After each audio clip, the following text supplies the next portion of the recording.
Praise God. So listen, all this time we know that God is saying, love one another.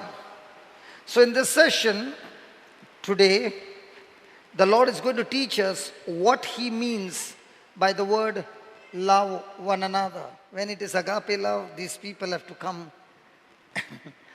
Somebody sent from Hyderabad a message saying, the whole day you preach on agape love. But the whole session was summarized in 2 minutes.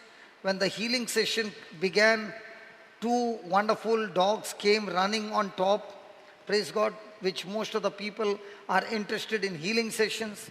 And then you gave an example of these dogs filled with agape love. Hallelujah. Praise God. Then the person said, brother, actually speaking, the dogs preach better than you. Hallelujah. Thank you, Jesus. I don't know what they're going to preach now. Can you write just a few lines and then we can go into the scripture?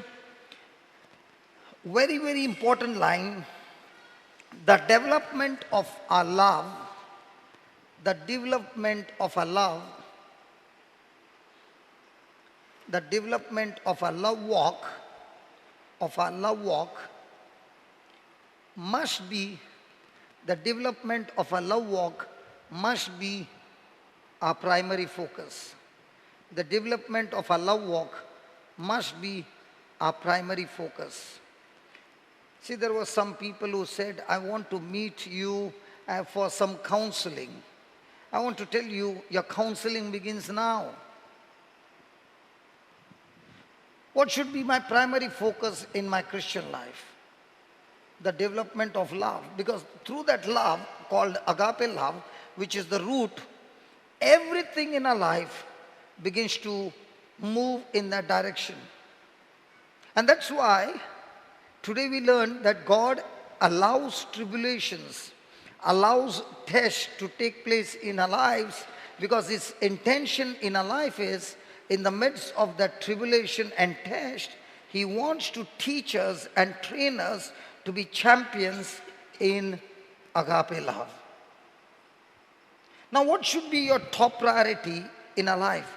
According to God, love should be the root or the primary focus of my life on earth. And what kind of love? Agape love. And we learned that this agape love has been poured into each one's heart, but this agape love will only be active in the person who renews his mind or changes his thinking or keeps his thoughts in agreement to God's word. Hallelujah. Hallelujah. Hallelujah. Now what happens in a life is, every blessing of God or every promotion in a life or every purpose that God has for us, or every plan that God has for us, or every future that God has for us, is always corresponding to character. Joseph became a governor not because he interpreted the dream, but for him to reach there, God was developing Joseph's character. When he was in the prison, it was not necessary for him to serve the other prisoners, because that was not his job. But we find Joseph even over there using his body, his attitude of a servanthood and serving the prisoners. So remember, my friend, that it is our character that decides our destination.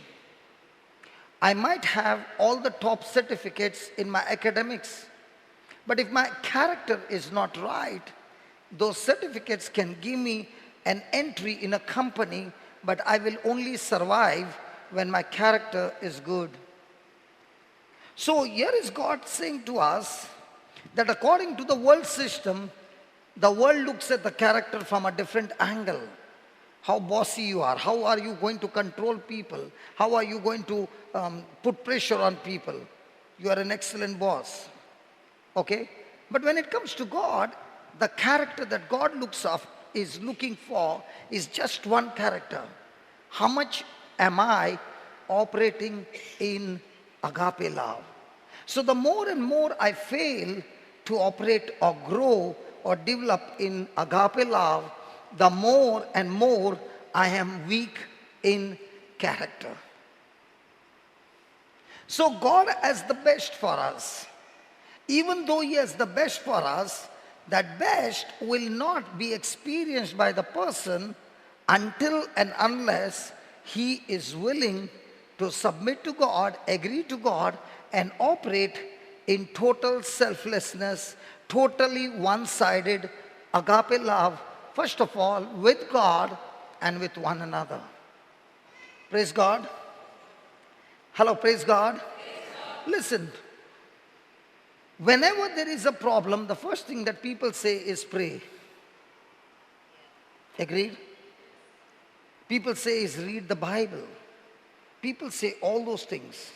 But what we see in the Bible is when a person is operating in agape love, such a person is living an undefeated life. Jesus was tortured. Jesus was beaten up. Jesus was insulted. He went through extreme opposition. But in spite of extreme opposition, not only on the cross, but all throughout his ministry, the scribes, the Pharisees, and all those who are in the authorities tried to obstruct him in his ministry work. No matter what they did, you do not find Jesus even once getting out of agape love. But we find every moment Jesus is with agape love, and that's why Jesus never ever experienced a defeated life. And if Jesus did not experience a defeated life by operating in agape love, then you and I also can grow in this agape love and live an undefeated life. You know, I was just coming down and I had some issue with my mobile. Okay? So all these youngsters are looking after the sound and everything. And I just asked them, can you just help me how to do it? Do you know how many of those youth pounced on my mobile? Everybody. Because I was the only fool who did not know it. They were all experts in that. And they said, okay, go here, and they finished it up in not even a minute. And I've been trying for a long time and I did not get the solution. Means what? Because they have that knowledge, they were able to solve the problem.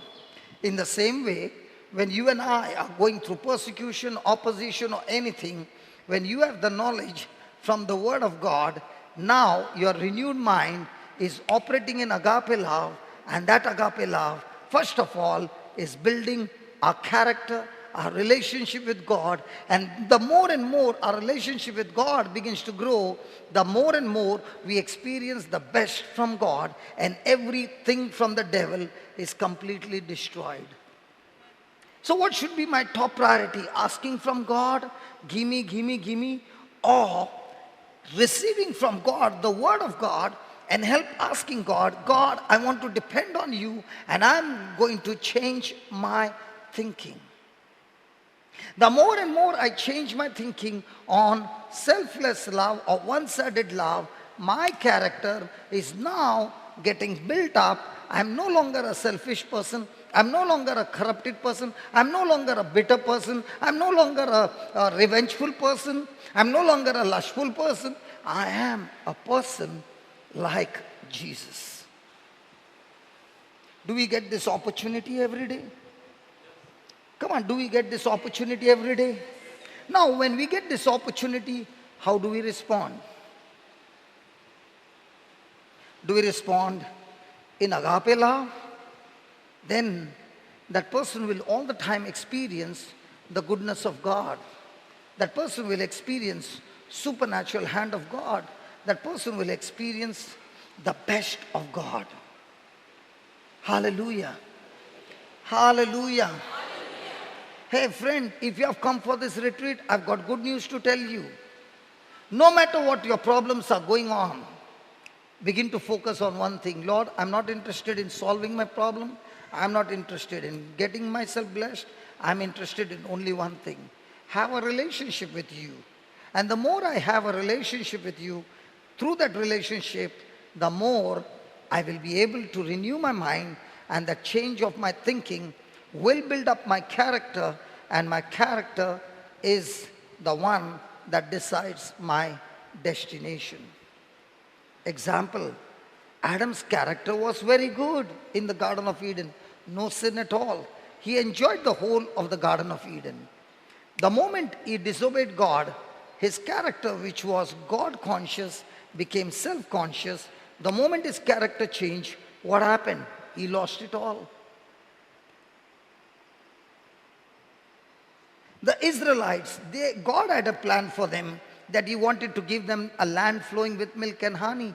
But they had a character of complaining, grumbling, murmuring all the time. Even though the land was given to them, even though it was their inheritance, the land was already in their name, yet none of them could enjoy the land or see the land because of their weak character.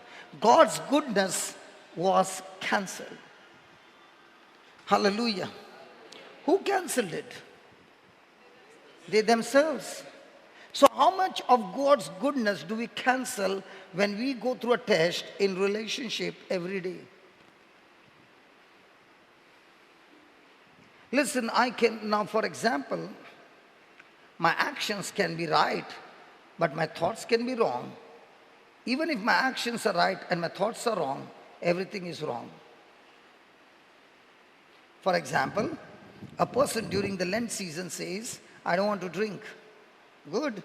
He does not drink for 40 days. But what are his thoughts? Is he stopping to drink for his lifetime or 40 days? Does he still have the desire to drink? Oh yeah. So when we are counting, so many days are over, they are counting so many days are remaining. And that's why you find on that Saturday night, he's all drunk. Why? His actions were right, but his thoughts were wrong. So even if I'm doing something good to somebody on the outside, but inside I'm grumbling, in the eyes of that person, you did a good job, but in the eyes of God, you just got disqualified. And that's why God is saying, listen, I am not looking at anything on the outside. I am the God who looks on the inside. Thank you, Jesus. Thank you, Jesus. So from now on, what should be my top priority in life? Agape love. So from now on, what should be my prayer? Lord, give me, or Lord, I'm willing to go through this trial, this tribulation. I want to learn how I'll be able to operate more and more in agape love. And the more I learn to do that, Lord, through your word, praise God, it is not I who will be following the word or agreeing to the word or doing what the word says, because I don't have the power. My ability I don't have. But at the same time, I have Jesus in me. I have Jesus' ability in me. And the moment I renew my mind, it is no longer I who do it, but Christ who dwells in me. Hallelujah. Hallelujah.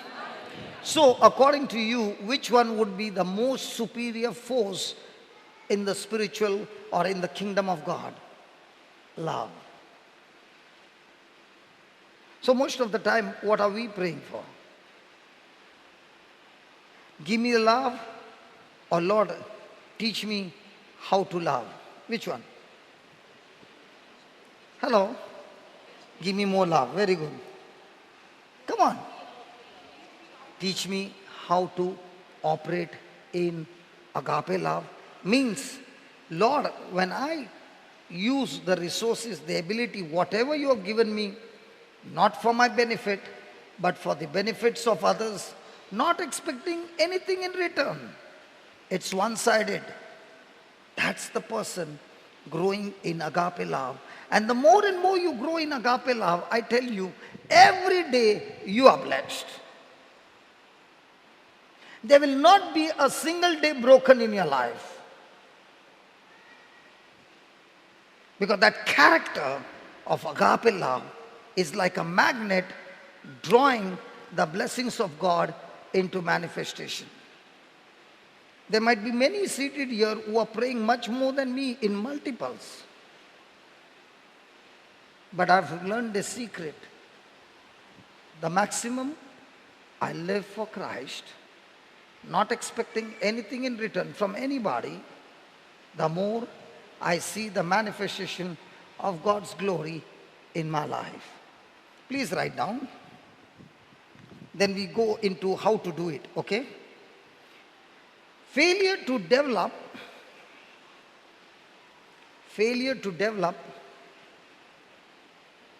the God kind of love, failure to develop the God kind of love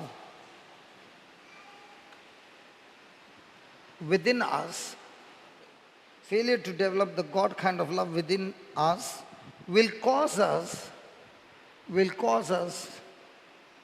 to be weak in character, will cause us to be weak in character, will cause us to be weak in character.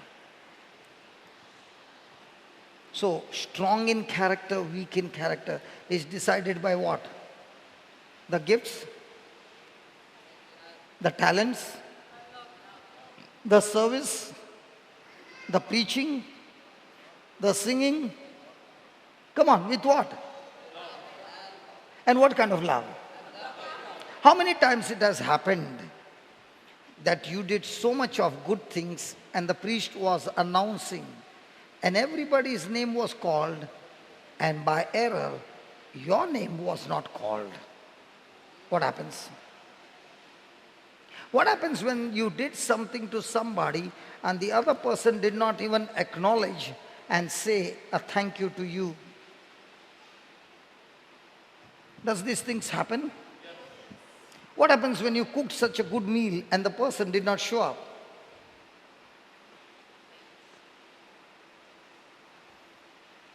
Come on. What happens when your expectations were not met? Hey friend, that is where you're losing everything that God has for you. If you can pass the test of agape love, no matter what others treat me, say about me, do to me, it doesn't matter. What I do to them, how I respond with agape love, I will become more and more like Jesus. When you say agape love, it means no matter what you have done to me, I still choose to forgive. And one of the best examples of agape love in the Bible is between the father and the prodigal son. The son blew it all. But look at the father. His love for his son was not for a moment, not for a day, not for a week, not for a year, but his love was enduring long. He was waiting patiently for his son's return. Oh, did he think he will come back rich or no? He already knew that his son was in carnal thinking. And as long as a person has got selfishness in his heart, he will still be a mess. No matter how much blessings are there, all those blessings, he will blow it up and turn into a mess. Carnal thinking or thinking that is selfish will lead you into the path of destruction. A person who has got spiritual thinking or thinking of selflessness, thinking of being a blessing to others, will always first of all experience peace. And the more and more you experience peace in the midst of your trial, the more and more you experience the life that Jesus came to give you, life in abundance. Has anybody ever lost their peace? Have you ever heard people saying, I don't have any peace? You know what that person is saying? In other words, my situations are so bad, and only when my situation turn in my favor, I will have peace. Peace is not depending on situations. Peace is depending on your mind that is set on God. That's why Isaiah 26:3 says, God will keep him in perfect peace whose mind is stayed on God. So if my thinking is on what God said and what God's word says, then praise God, I will be in perfect peace. And the more and more I'm in perfect peace, now the more and more my thoughts are godly. When my thoughts are godly, my actions by default become godly. Now I'm walking in agape love, and this agape love is helping me to grow my character. And the more and more my character begins to grow, the more and more I see the goodness of God in my life. Hallelujah. Hallelujah. Write down. The weakness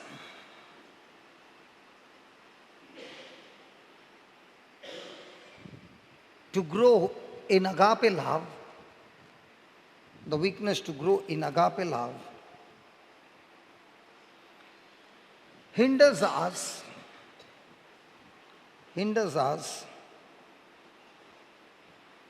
from experiencing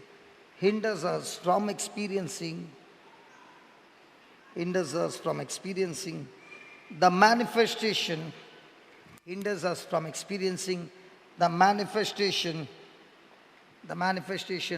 of God's goodness in our life. Of God's goodness in our life. Hallelujah. How many of us want to experience God's goodness? How will a person experience when he learns to operate in agape love? But let's say a person has been blessed so much and is walking in bitterness and offense and all that. Do you know what happens? You have opened the door for the demon and the demonic activity to take place in your life, and now even those things which are there will be stolen by the enemy. So if the devil wants to steal your goods, he just cannot steal without your permission. He has to get you into bitterness. He has to get you into selfishness. He has to get you into disobedience. Hallelujah. Hallelujah. So write down, love holds the highest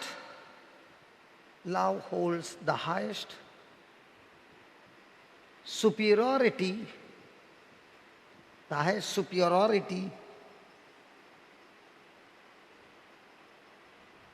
over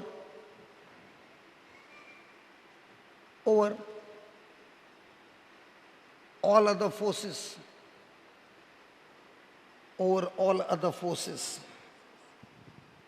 Love holds the highest superiority over all other forces.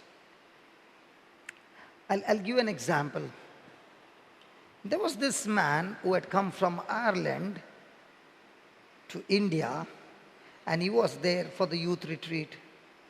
How many of you had seen Pat? Now, Pat came during the season which is extremely hot for him, because a person staying at 1 degree and 2 degree and all of a sudden coming at 38 and 40, he's gone crazy. Is it right? His mind should say, I've come at the wrong season.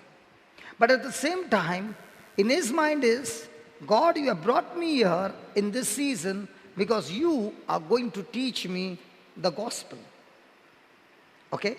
So from the time he lands, I tell Brother Linton, don't even take him anywhere away from the airport, because a person coming from an oxygen cylinder and coming to Bombay in a carbon monoxide, not even dioxide, monoxide, he is going to get in no time infected and he will be having trouble.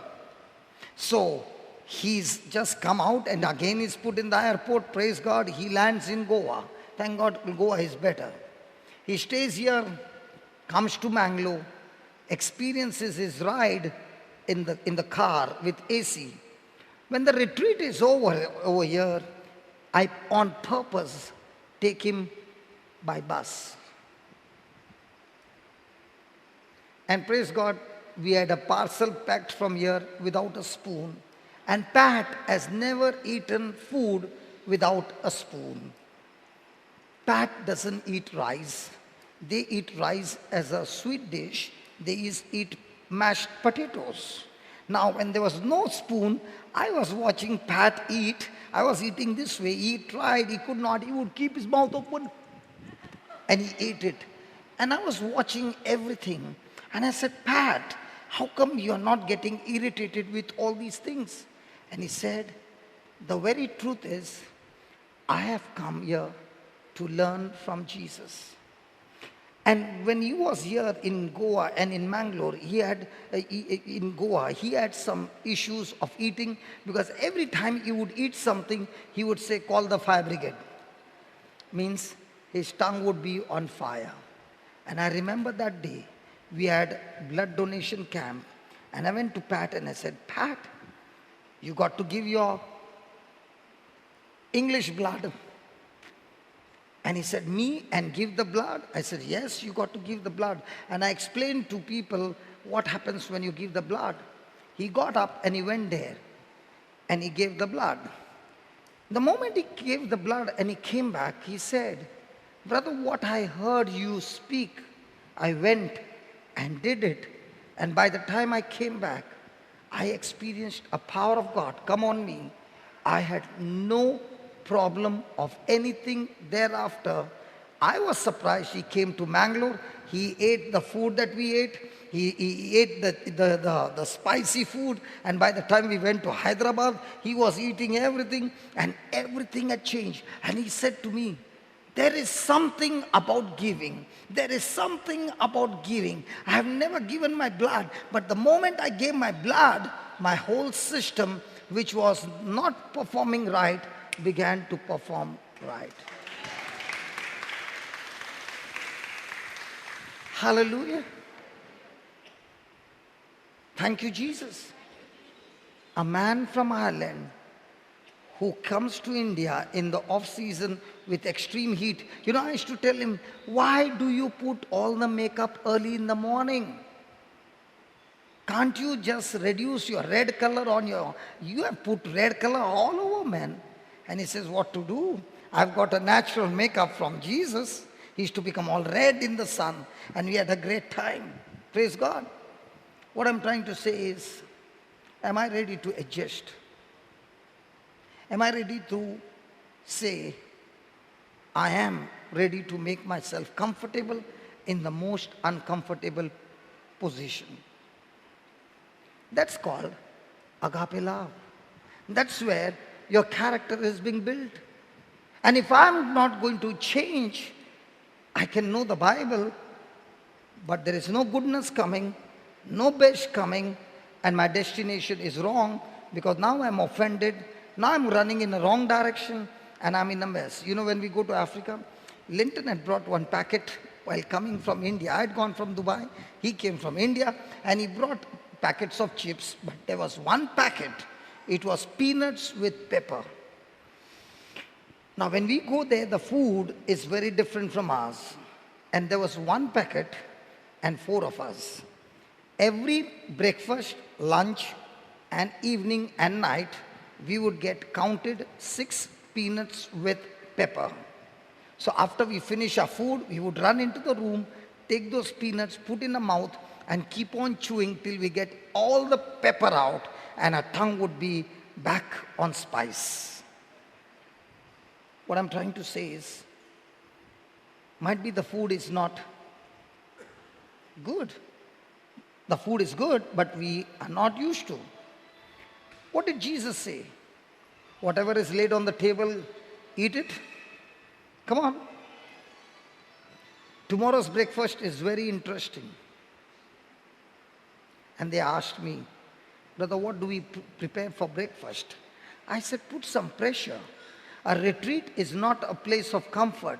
A retreat is a place where there is extreme uncomfort, but in that extreme uncomfort, you learn to comfort yourself. I told brother Johnny, tomorrow just shut down some water problem and create some water problem, and let's see what happens.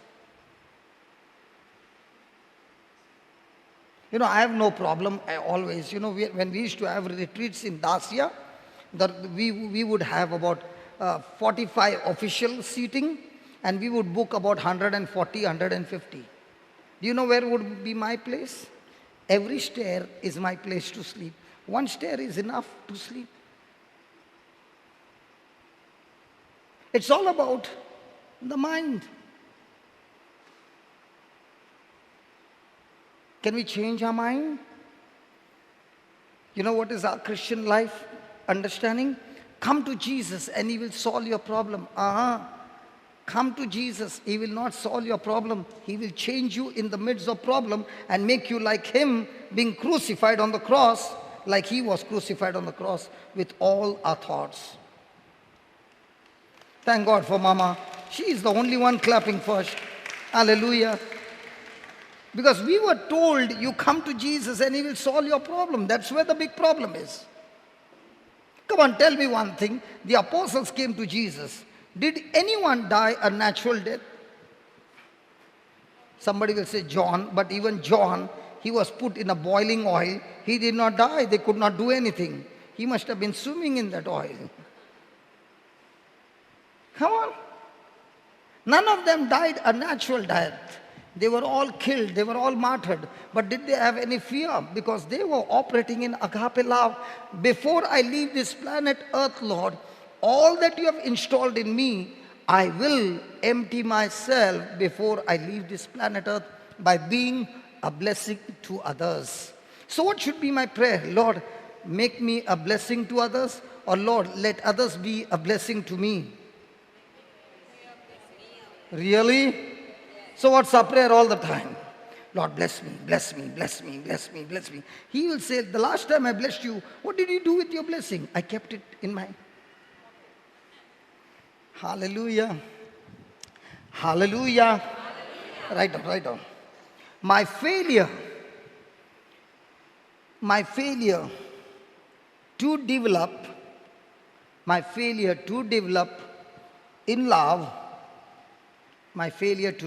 in love, will adversely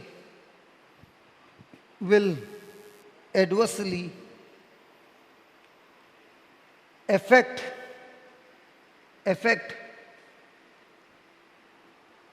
every area of my life. Will adversely affect every area of my life. So, are there some areas where I'm going into a defeat? Hello? Check it out. That area where you are being defeated again and again is an area where you have human love and not agape love. That's the area where you are wanting selfishness.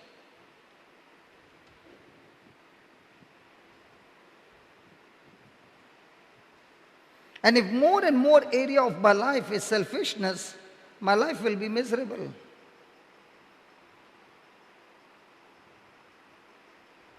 Okay, let's put it this way. Was Mother Teresa operating in agape love? Before she left, did she teach a gang of nuns what she learned? Now what are they doing? Now their life, is it affecting this society, this world? So how is my life affecting this world? Is it affecting where Christ is manifested in my lifestyle? Or is the world seeing me a Christian in the flesh? Like there was one, I like to share this testimony again and again. There was this car going behind the car, and they were going at a great speed, and all of a sudden the light became yellow. Now when it was yellow, the car in front could go, but that fellow stopped the car. He put the brake. The car behind had to put the brakes, otherwise you will crash. And the car came very close and stopped. The back car was very angry because that person expected the car to move, cross the signal. And the person is honking, sign language, this, that. Just then a cop comes from behind and tells this person, the second car, just take at the side. The car is taken to the side. The driver is called out, put in the car, in the cop's car, taken to the police station and put into the cell. No questions asked. Now the person is furious because what the cop did was extremely strong action. So this person is very angry, and after 1 hour, the same cop comes and pleads to this person in the cell, please forgive me. And this lady is extremely angry. And the cop says, see, listen, it's not my mistake. It's not my mistake. And the lady is not ready to listen. She is still angry, abusing him and all. He says, listen, when I was coming from behind, I saw your car. Jesus loves you. Jesus forgives. Jesus is the Savior of the world. I saw the rosary. I saw the statue of Mother Mary and Jesus and Joseph. I saw all these things. I knew this car is of a Christian, and the person inside is surely a non-Christian. So I arrested you because the fruit did not match with the owner of the car. I knew that this car is stolen by you. That's why I arrested you. But when I went and checked the documents, I found that you are the owner. I'm sorry. I got deceived by the stickers that you put in the car. Do we also have stickers on us? Hello? But is the world going to look at our stickers, or is the world going to look at our character? Hallelujah. Thank you, Jesus. Thank you, Jesus. Can you look into your neighbor's eye and ask the neighbor, was that your testimony that is just shared about the car? What is your neighbor saying? What's the neighbor saying? Okay, write down.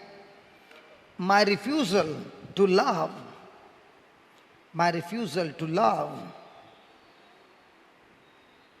is a refusal. My refusal to love is a refusal to express,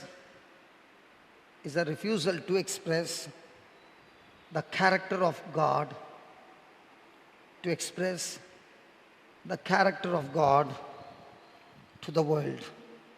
My refusal to love is a refusal to express the character of God to the world.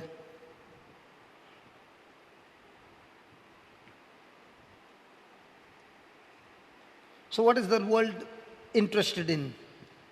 Listening to the Gospels or listening to our own lifestyle? Praise God. So write down.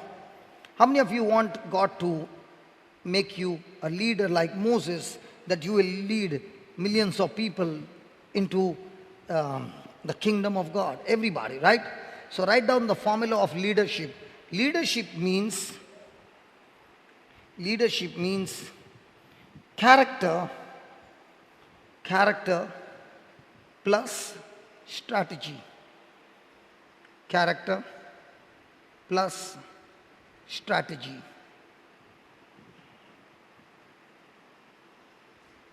Praise God. Now most of the time, which one are we focused on? Hello, I've got an issue. I've got some problem going on. So where am I first focused on? Frank. Strategy. And God says, even if your strategy is right and your character is wrong, strategy doesn't work. Because when my character is wrong, I'm more and more selfish, my strategy also will be selfish. But if my character is of agape love, then God will himself design a strategy, and that strategy will make you a leader. That strategy will make you make the Lord's best manifest in your life. So when you see the heroes in the Bible who are highly blessed by God, the first thing that God dealt with them was character. Are there some issues in our lives? Come on. And in these issues, am I hurt? Now, in the issues where I'm hurt, is God saying, that's the area where I want you to grow in agape love? And if I am making that as my top priority to change, then God is promising you, now He will give you strategies that will change the situation of your life. Hallelujah. Humanly, is it easy to love people who are very, very difficult to be loved? Is it easy? Humanly? But with God's help, is it possible?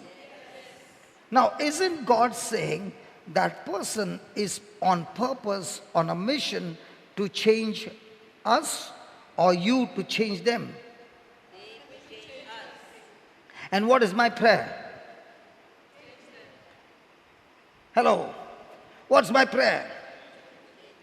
And what's God's intention? So where am I focused, to change them or change us?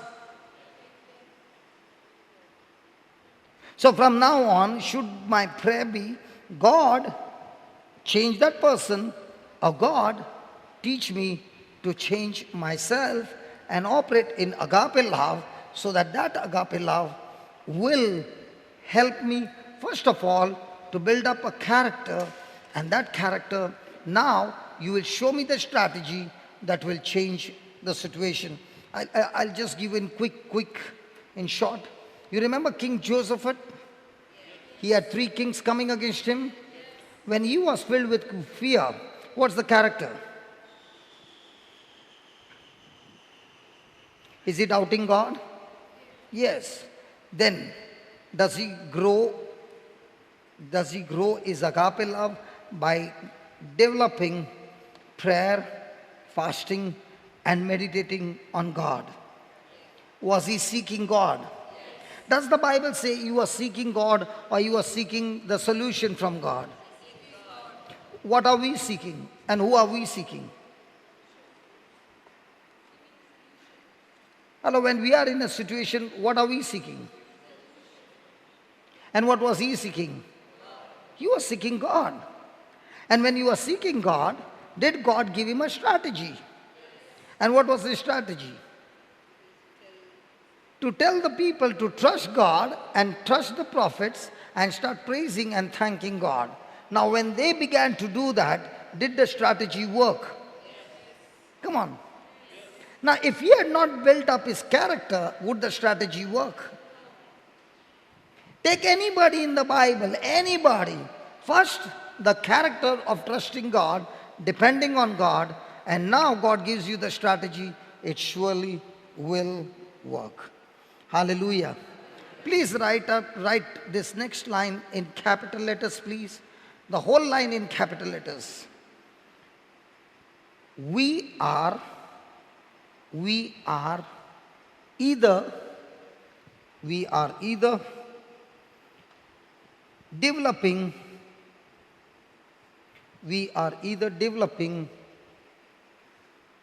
in love,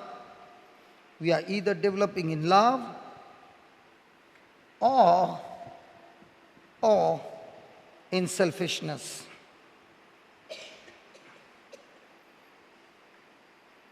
We are either developing in love or in selfishness.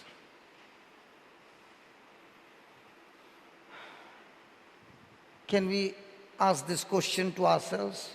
What am I developing every day?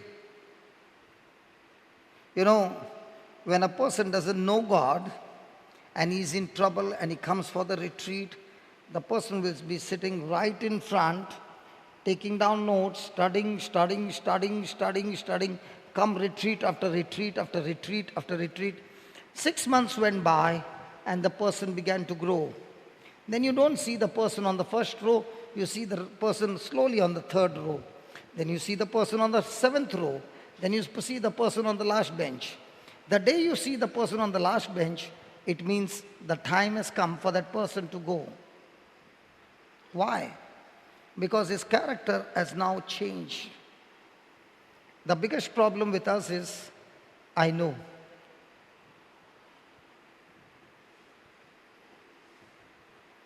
I know. The biggest problem with us is we do not want to be submissive. And the real character is grown or developed under submission. If you really want to grow agape love, be in submission. And if you got a very powerful taskmaster, praise God, you are blessed. Because he is going to squeeze every juice out of you. And by the time he squeezes all the juice out of you and you are continually working under agape love, praise God, you are a matured soldier now, ready for God to take you into deep sea fishing and bring more souls into the kingdom of God. But do we like tough taskmasters, or do we like nobody above us? Which one do we like? The tough taskmasters. If you are with nobody above you, you are in a mess.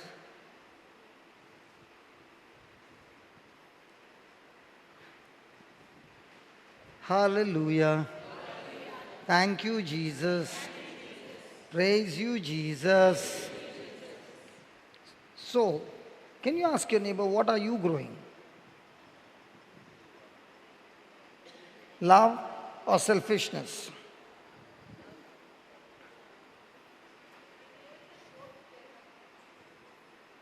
Come on, love or selfishness? You know, the more and more you grow in love, God begins to work in your life in such a powerful way. He gives you the whole package. Every area begins to change. And especially areas where you are failing, He will give you the test again and again and again. And if you don't change, He will increase the pressure on that test till you change. And the reason He wants you to change is because He wants you to be matured. Until you mature, you cannot enjoy the property. Is it right? Yes. Hey, come on. Yes. Even if it's your father's inheritance, you cannot until you mature. And God is interested in getting His children matured. Maturity in God's kingdom does not depend on how many years you have been coming to church, what ministry you're holding on, what service you are doing in the church. That does not decide maturity. How much Bible you know, how much you preach the word, that does not decide maturity. Maturity is decided with how much patience are you operating every day in your life. How much have you grown patience? How much have you grown love? How much have you overcome selfishness? That's called as maturity. People can give you big titles, but in the eyes of God, all titles are nothing but dungs. What God is looking at is the fruit of love. That's why He never said, you shall know the tree by the title. He said, you shall know the tree by the fruit. Fruit comes under extreme pressure. Amen. Amen. Write down. We cannot experience the fullness, we cannot experience the fullness of the things of God. We cannot experience the fullness of the things of God without without first, developing, without first developing a love walk. Without first developing a love walk. Now somebody might say, what if I'm operating in faith? I can speak to the mountain to move and it shall move. Bible clearly says, faith works through love. When I'm walking in selfishness, faith has got disqualified. So a person can have faith to move mountains. But the Bible says if he has no love, he is useless, nothing in the kingdom of God.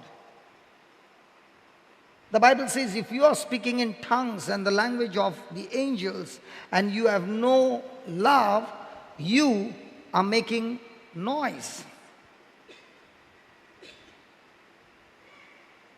You are only making noise like the cymbals.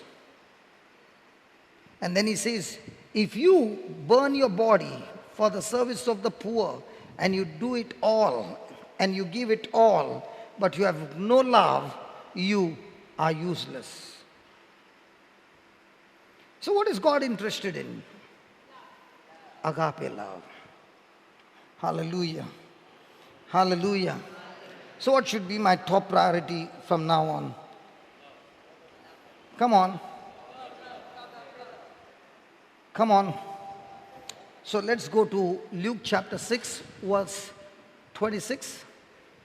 Or we'll start with 27. 27. Okay. Now, please listen. Before Jesus came to this place, Jesus on that day selected or chose his apostles. After choosing the apostles, he had a great healing ministry. After the healing ministry, he began to teach to the people, like in Matthew chapter 5, the Beatitudes. He began to teach how can a person have a happy life, a blessed life on this planet Earth.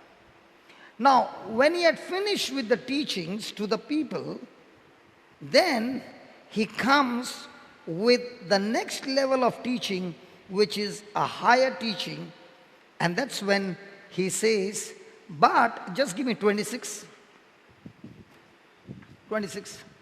Woe unto you. In other words, curse be to you when all men shall speak well of you, for so did their fathers to the false prophets. Praise God. So in other words, if you are a prophet of God and you are making an impact in the kingdom of darkness, then one thing is sure, that there will be hatred, opposition, persecution, and all kinds of negativity coming against you when you are walking in the light. And now in verse 27, Jesus says, 27, but I say unto you, what's the next line? But I say unto you, in other words, he's saying, what I'm going to teach now is not going to be this level of the teaching. It's going to go on a higher level of teaching. And those who are willing or those who are ready to hear it, I'm talking to them.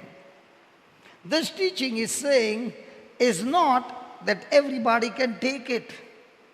Because this teaching is a teaching where a person will take a U-turn and run for his life. Hallelujah. This teaching is a teaching where maximum people don't want to hear it because they don't want to practice it.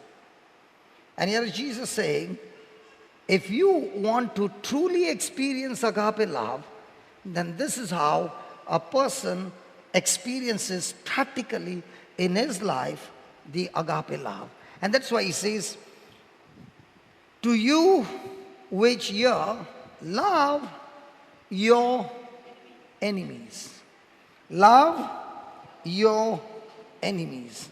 Now, can you tell me who is my enemy? Hello? Who is my enemy? Huh? The person who does wrong to you, the person who wants to inflict pain in you, discomfort in you, persecute you, insult you, reject you, take revenge on you. Come on. Commit sin. All these things is your enemy. So it's always dealing with a person. So now he's saying, love your enemy. Now, if a person is doing these things, negativity to me, what will be my natural human instinct? It will be always a negative emotion. Is it right? So when it is a negative emotion, Jesus is saying, I want you to hear this, that I want you to make a decision to love that person who is coming against you. Now, why do you think God allows such people to come into our life?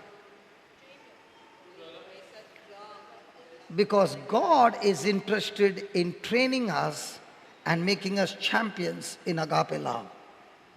Now, please understand, friends, listen to this. Friends will always comfort you, but enemies will change you.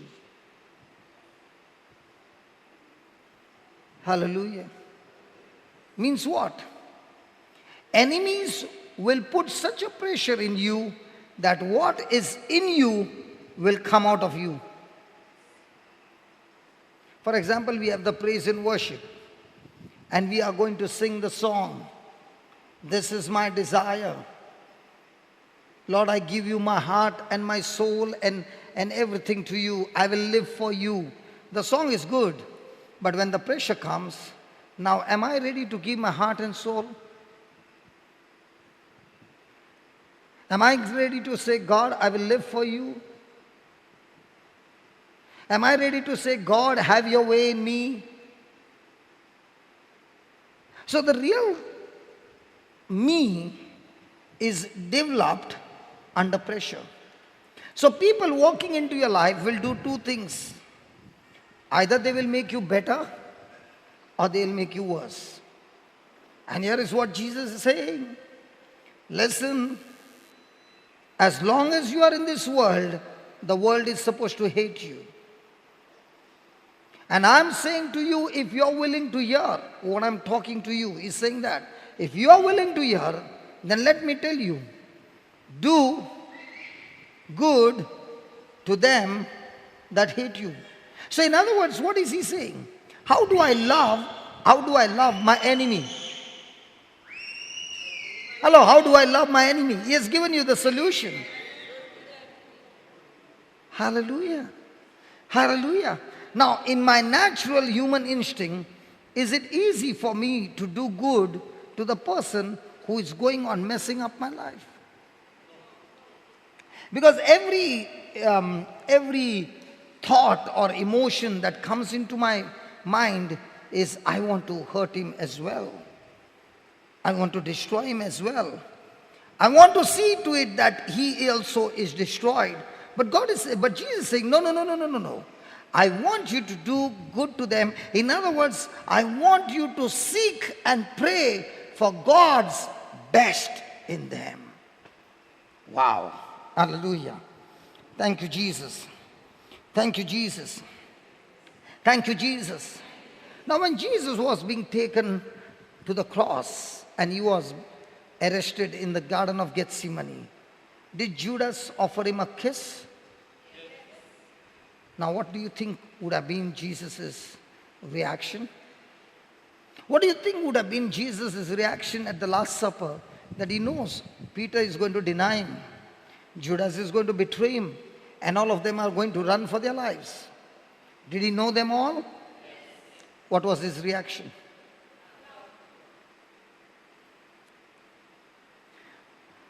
When he was falsely accused, did he open his mouth? Come on.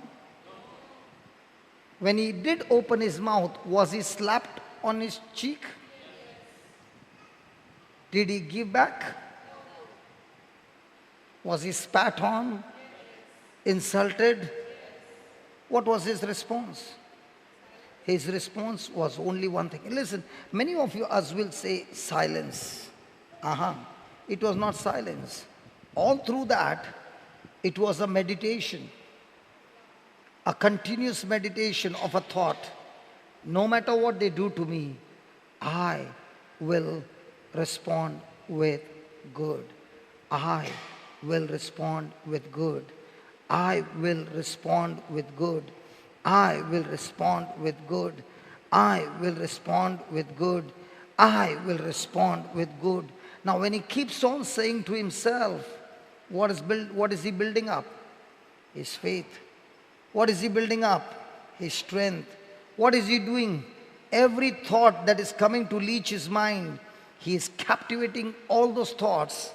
And that's why he opens his mouth and says, Father, forgive them. Hallelujah.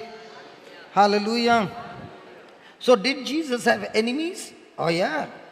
In his ministry there was always a block. The Pharisees would come, the Sadducees would come, the scribes would come, the lawyers would come, and all the time they tried to trap him, all the time they tried to put a stop in his preaching. So he had always a hindrance. But even in that hindrance, did he argue with them? No. Did he curse them? No. Praise God. In the same way, when we are going to live a life for Jesus, are we going to face opposition in our lives? Yes. Hallelujah. So write down.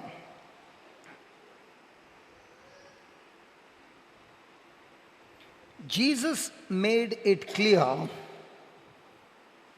Jesus made it clear from the beginning. Jesus made it clear from the beginning that godly love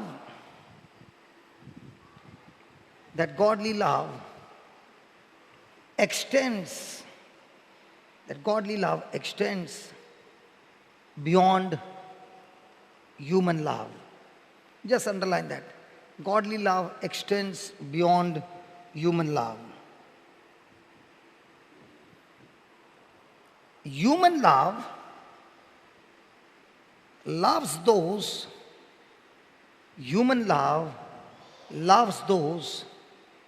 that love them back. Human love loves those that love them back.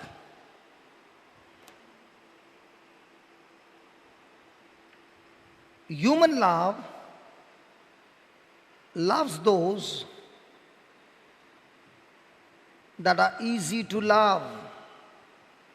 Human love loves those that are easy to love.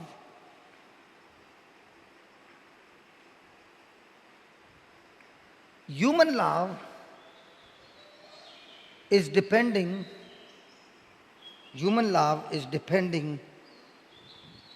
upon circumstances. Human love is depending upon circumstances being right.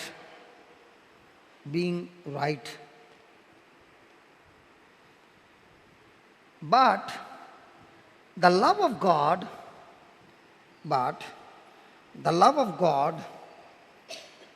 empowers us.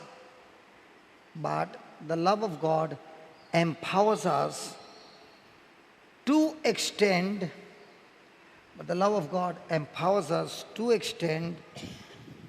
beyond the limitation,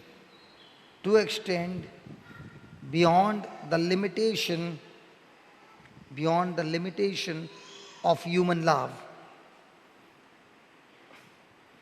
Beyond the limitation of human love, and to love those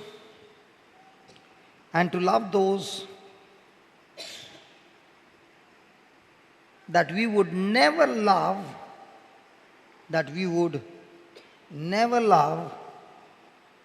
to love those that we would never love otherwise.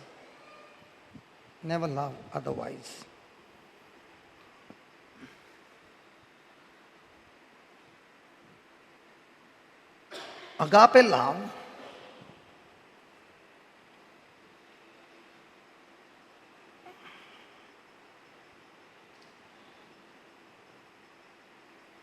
is action. Agape love is action. The process of doing, the process of doing, the process of doing or performing something, the process of doing or performing something.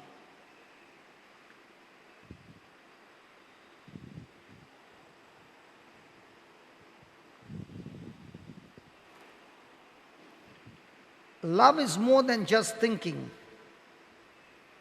Love is more than just thinking.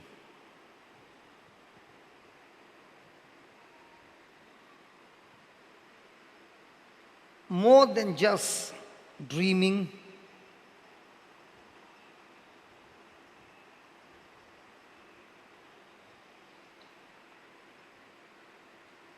We must act out. We must act out the love that we profess. We must act out the love that we profess.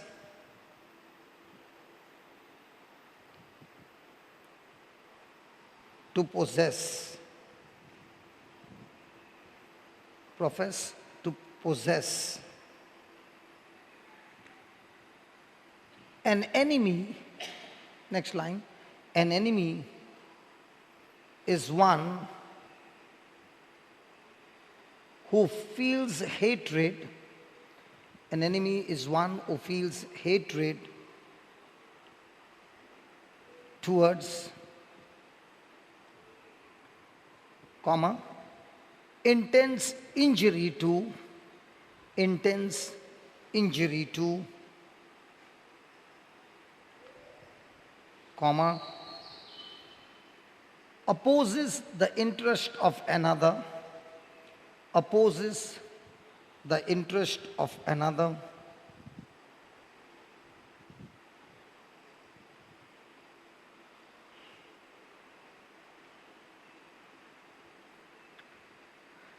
Jesus had many enemies. Jesus had many enemies while he walked the earth. Jesus had many enemies while he walked the earth. But the actions against him, their actions against him and his ministry, against him and his ministry, never stopped Jesus, never stopped Jesus from loving them.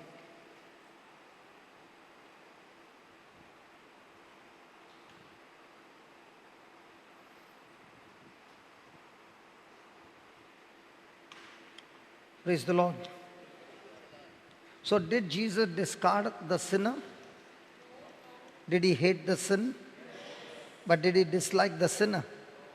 No. But even though we were sinners, did he continue to love us? Did he do good to us? By forgiving us? By asking the Father to send the Holy Spirit on us? By blessing us? By giving us the best? Praise God. Now, do we have an opportunity to practice this? Praise God. Thank you, Jesus. So let us close our eyes and pray and ask Jesus to help us love our enemies.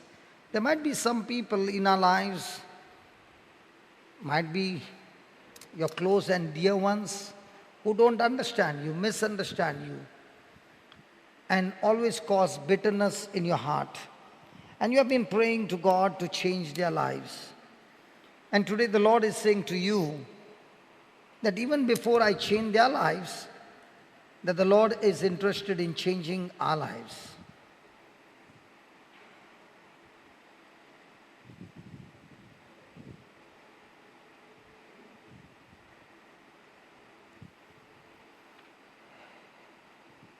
Heavenly Father, thank you for showing us the agape love.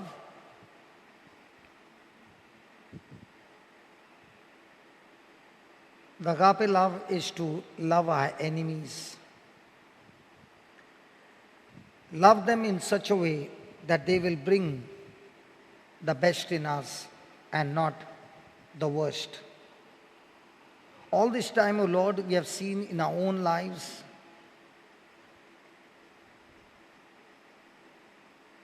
in the past, when we did not know the truth, anyone who comes and hurts us, the natural instinct was to retaliate, to rebel, to give back.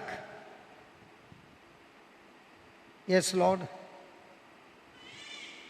Looking at your life on this earth, we now realize that even though you operated with agape love throughout your life, without getting disqualified, and yet there were people hating you. There were people hindering your work, and there were also people who stood outright against you, face to face.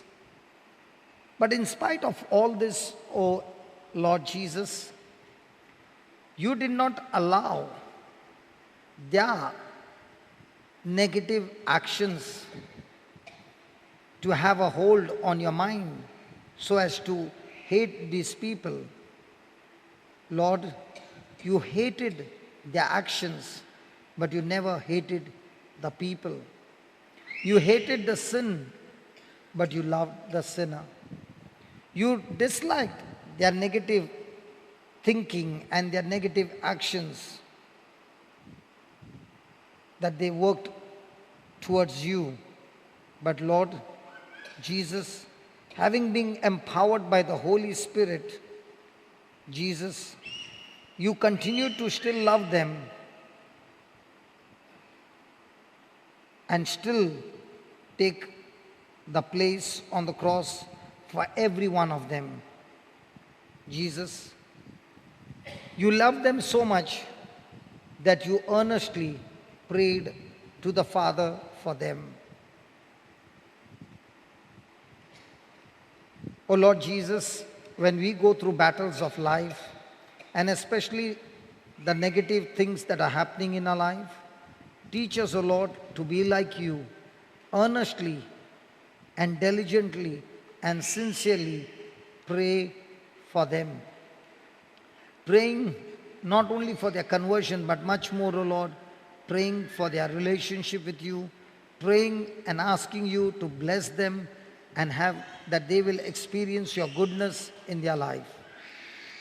Lord, thank you for teaching us these truths, that when we are going through this opposition and we make this decision and this action of agape love, even before the person can experience the agape love, my action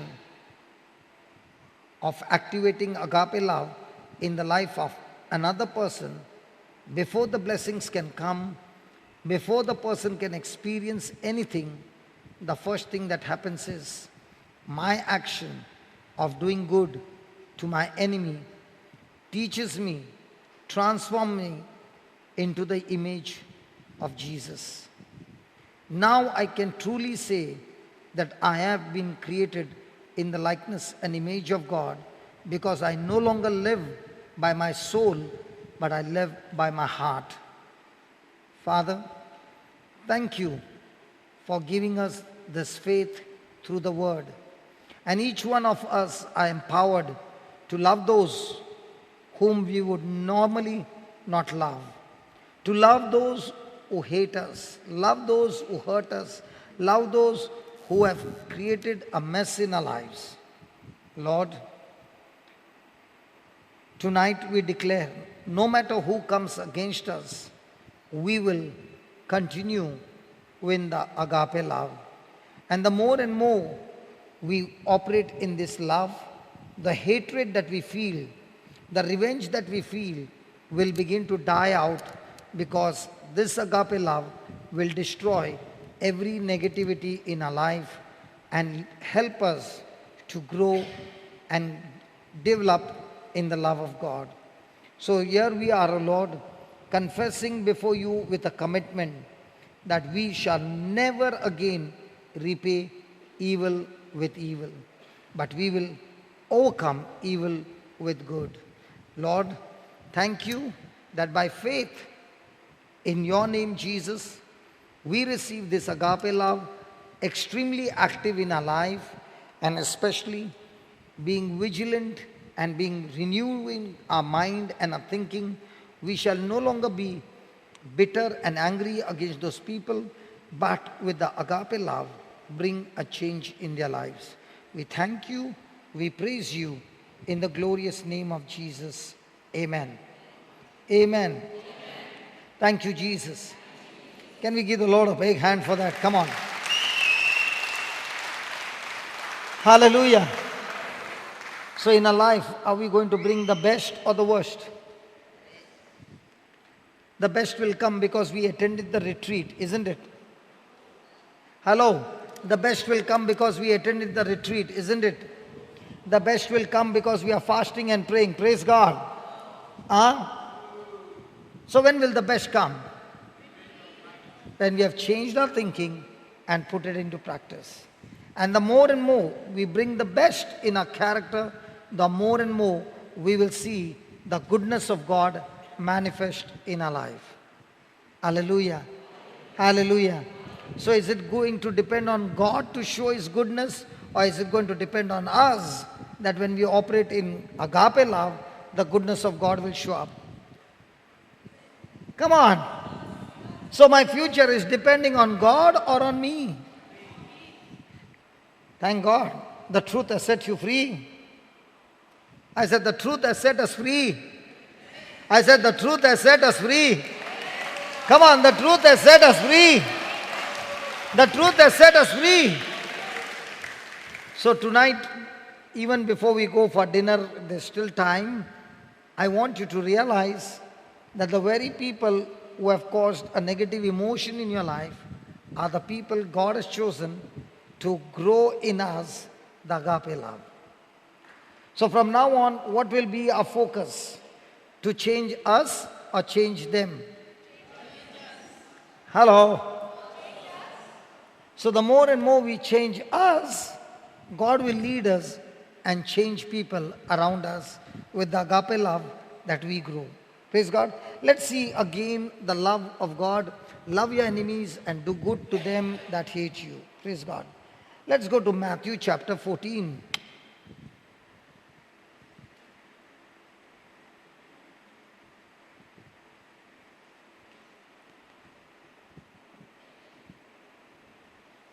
Just take the 14th verse. Matthew 14:14.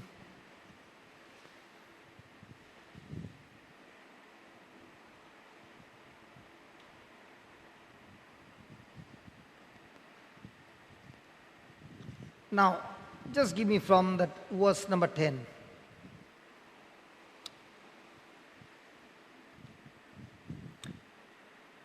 Okay, let me give you the background, then we go into the study. John the Baptist, a prophet of God, anointed by God to prepare the way of the Lord in the wilderness, he has come proclaiming the good news and telling the people to repent. And as they began to repent, he baptized them in water. And during the time, Jesus also came through baptism, and he received the Holy Spirit anointing come upon him. Now, John the Baptist had never ever done a single miracle. And yet, the character that he lived on, the kind of life that he lived on, the kind of fire that was in him, that when he would open his mouth and preach, the worst of the worst sinners came in repentance and changed their lives. So big was the ministry going on in John the Baptist's life. And then John the Baptist introduced his disciples and said to his disciples, that man you see is the Messiah.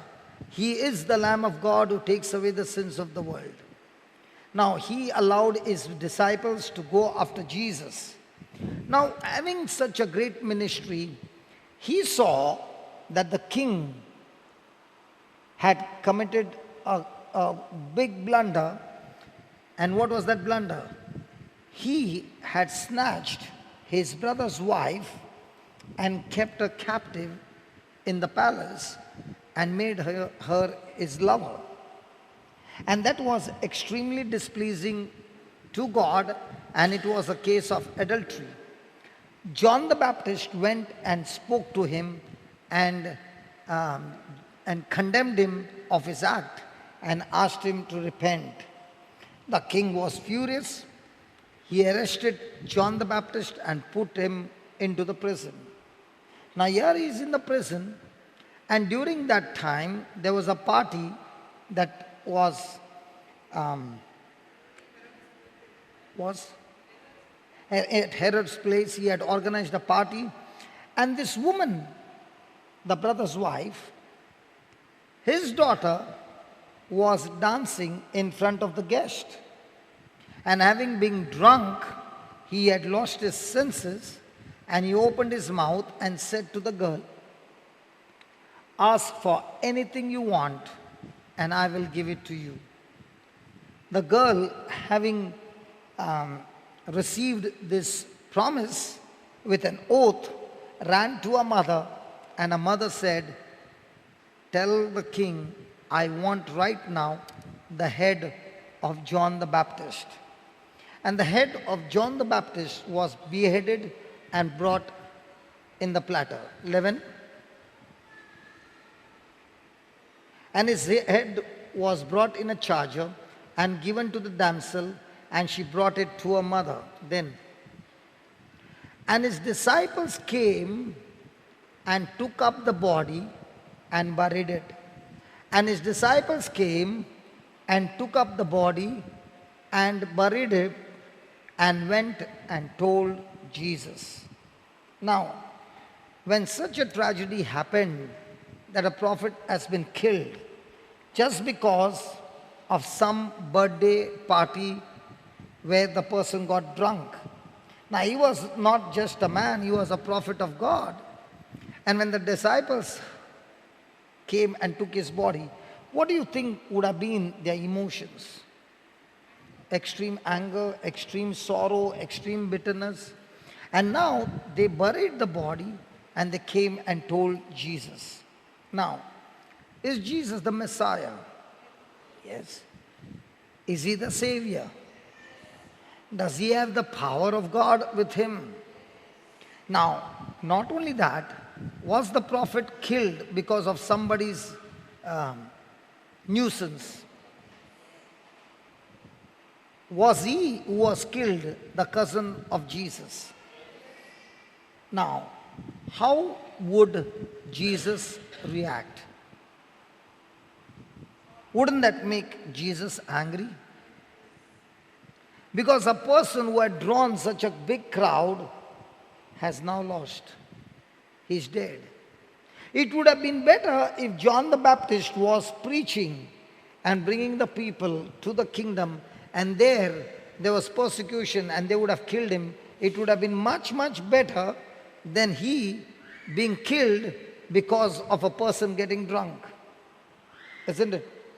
Now let us look at what was Agape's response.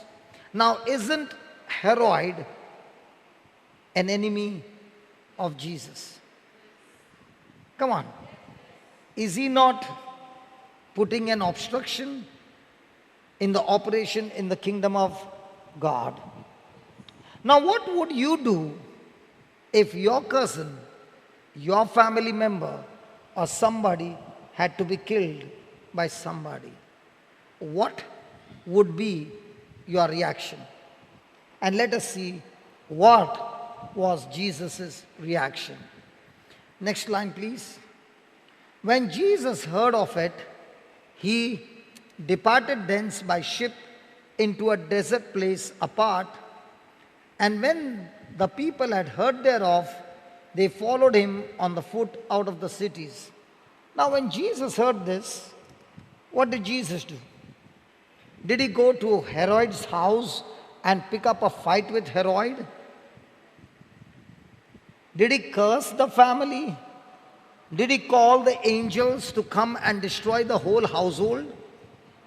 Come on. Did he have all those things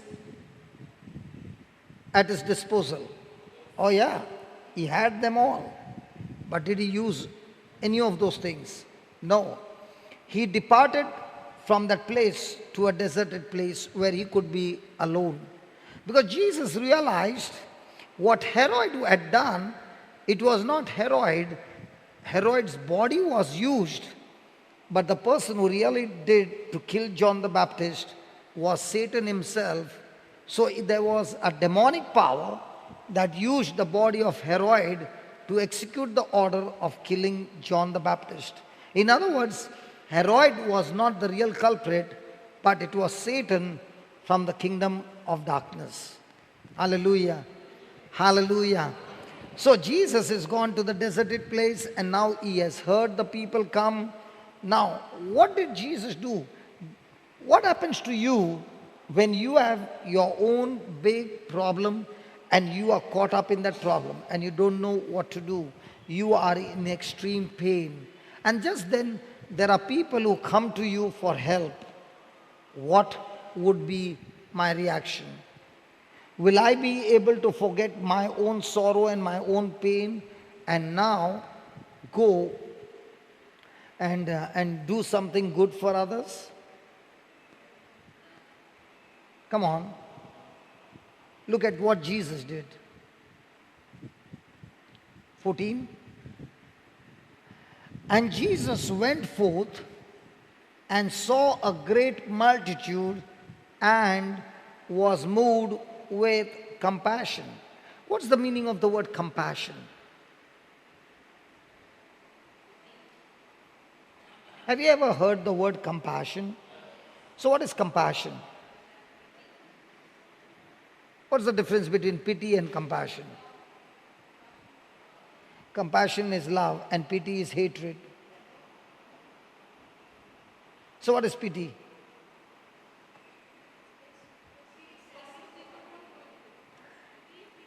When a person is in pity, the person experiences extreme sorrow when he sees somebody in a negative situation. The sorrow is extremely negative, okay? The person is extremely in sorrow. But the person, in spite of feeling sorry for the person, does not do anything to change the situation of that person is called pity. Compassion, on the other side, feels sorry for that person but goes out of his way to solve that person's problem and comfort that person is called compassion. Now the question is, are we people of compassion or are we people of pity?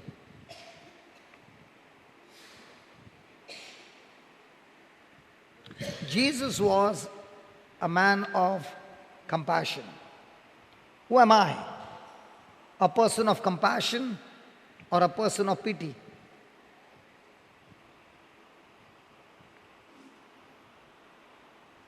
When a person is a person of compassion, the person is kind. The person will use anything and everything that he has at his disposal to comfort the person, to bless that person, to get that person out of trouble. So most of the time, are we people of compassion? So agape love is a love where a person is having extreme what? Compassion. What is it that God has given you as a gift that you are willing to use it for others, which can not only comfort them, but change the situation of their life. Am I using it, or am I saying, what has that got to do with me? I don't want to get involved and I don't want to get into any more trouble. I just want to stay away from all this. Hallelujah. Jesus was moved with compassion towards them, and he, when love understood that John the Baptist was not killed by Herod, but was killed by the kingdom of darkness, he said, okay, I shall declare a war not on the person, but on that spirit that was operating on that person. In other words, when John the Baptist was killed, Jesus left that place, went to the place where these people were filled with sickness and disease, and healed them all and cast out demons. And when he was doing that, he was actually declaring a war against the kingdom of darkness that had killed his cousin. And now love was fighting against the kingdom of darkness and destroying the kingdom of darkness. And the more and more he destroyed those spirits, the more and more people got healed and delivered. Now in our life, when we face trials through somebody, whom are we fighting against?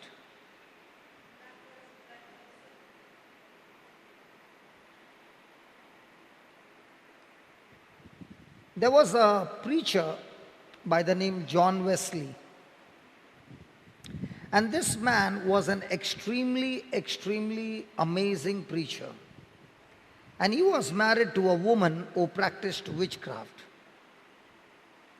And no matter how much he prayed to God, okay, this woman actually tortured him, insulted him, abused him, beat him up, and all those things. And in his whole ministry, he never ever fought with her. The more she would trouble him, he would take the trouble, give her agape love, go out into the open and preach the gospel and heal the sick and come back rejoicing, saying to the devil, you might use my wife's body to hurt me, but I will see to it that tomorrow I will go and destroy more and more of your kingdom by setting the captives free.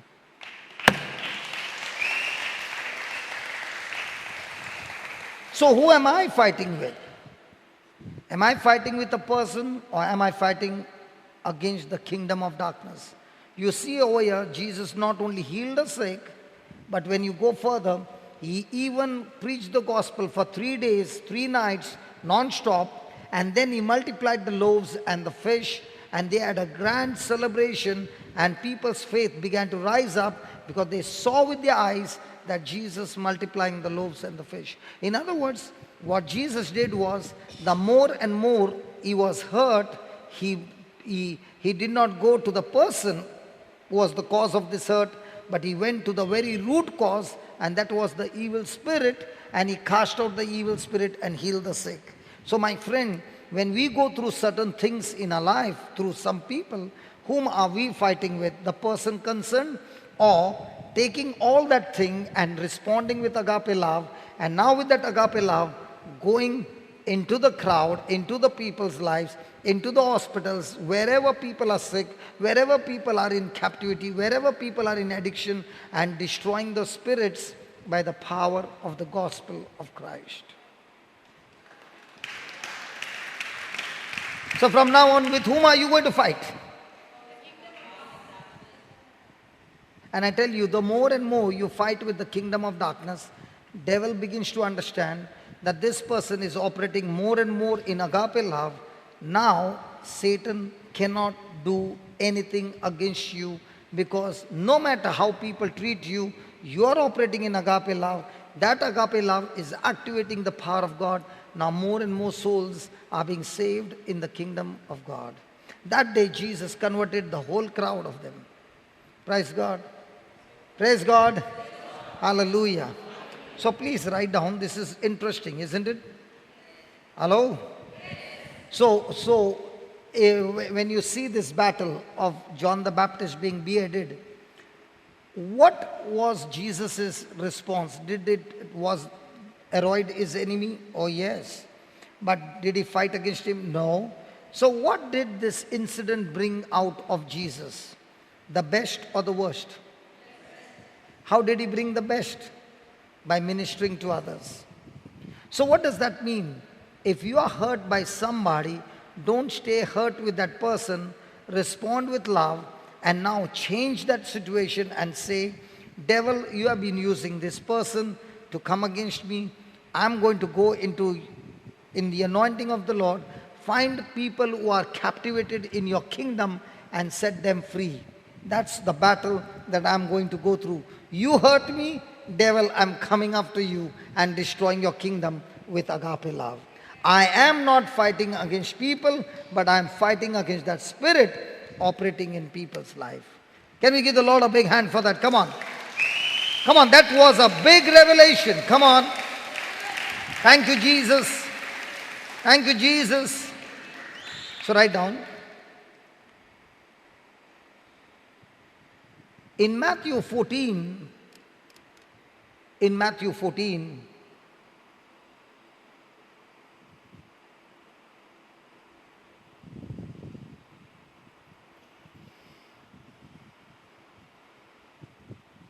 we see that John had died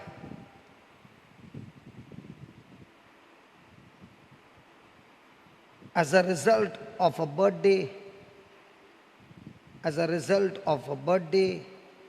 party prank.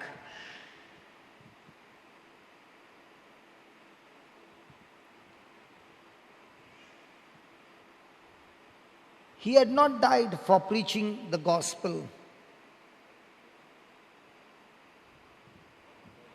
He had not died for preaching the gospel. Birthday party prank. He had not died for preaching the gospel. And surely,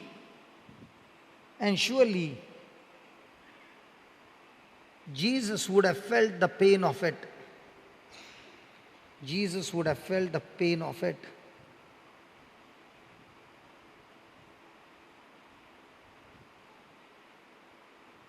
Next line. How did love react? How did love react? Did love put a curse on Herod? Did love put a curse on Herod? Did love go to Herod's house? Did love go to Herod's house and pick up a fight? Those who are talking, please. I'm going to see your notes. After I finish, I'm going to check your notes.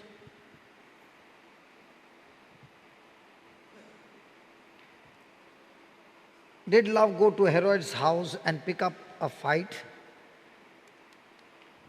Did love call angels? Did love call angels down? Did love call angels down to destroy Herod's entire family?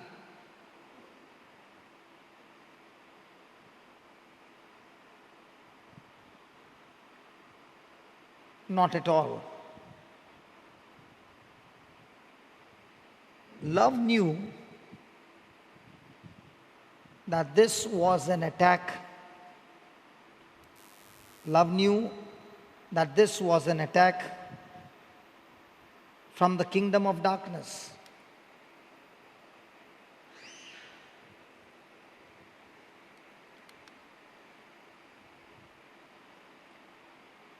Attempting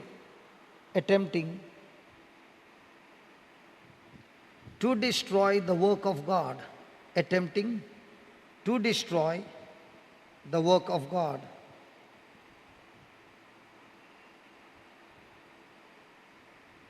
So, love would counter attack. So, love would counter attack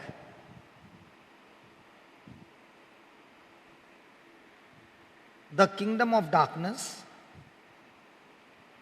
the kingdom of darkness,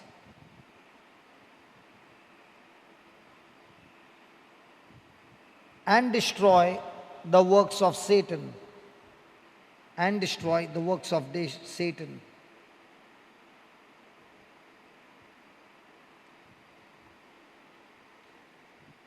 Jesus was moved with compassion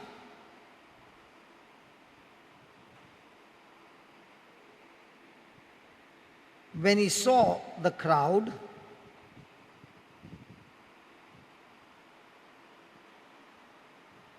and he healed the sick. And he healed the sick.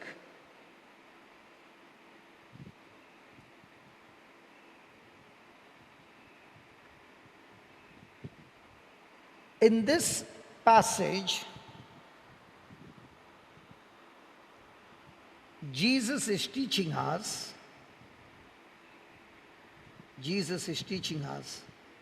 there is an overwhelming satisfaction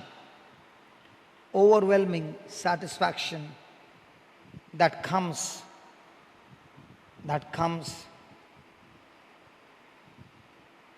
from firing back at evil with good.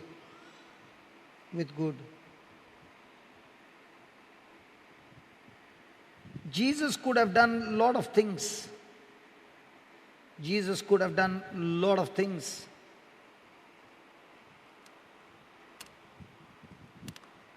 But Jesus chose, please underline that. But Jesus chose to be a blessing and not a curse. To be a blessing and not a curse. He chose to do good.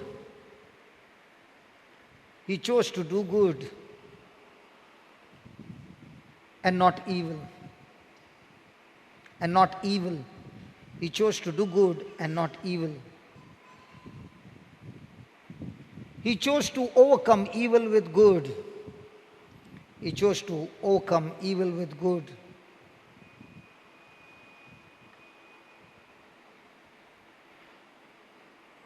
When something bad happens,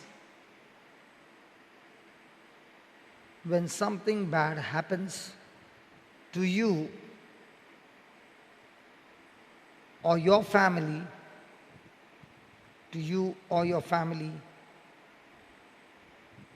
what will we do?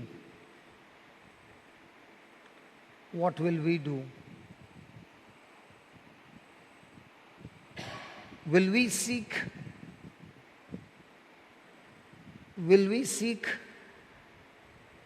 to retaliate with evil?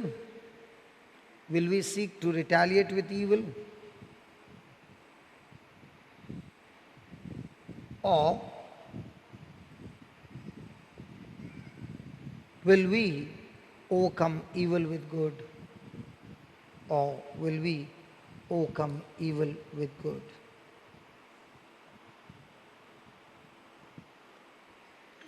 Praise the Lord.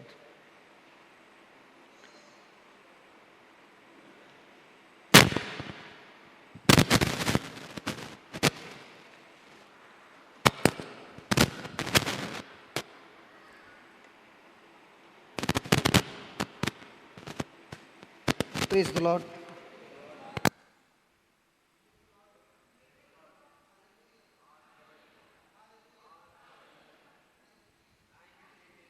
Thank you, Jesus. Praise the Lord. So, what have we decided now? Come on. Is there going to be an attack every day? So what am I going to do? Counter attack that person, or counter attack that person with prayers, with doing good, blessing, and at the same time passing the test, going out searching for people who are in captivity, in sickness and disease, and destroying the work of the devil. I want to share this with you. This happened many years back when I used to have a Bible class in Bombay. And there was this person in Daisa, that this man was extremely good. Extremely good means anybody can go to him for help, a Christian man, always willing to help. And he was just in his 40s, late 40s, a good friend of mine. And he used to give me his car to take people to Daisar, always helpful, never asked for money, that if you are using my car, come on, give me rent, nothing, always free. And this man, all of a sudden, there was an infection in Bombay that came during the rainy season, that the person would get infected, and in no time his blood would get infected and the sickness would destroy all the vital organs, and within few hours the person would be dead. And that happened to this man. He was in the hospital, his children were small, okay? And within hours this man died. And when this man died, I could not take it. I was sitting and weeping and weeping. I prayed, done everything, and this person had died.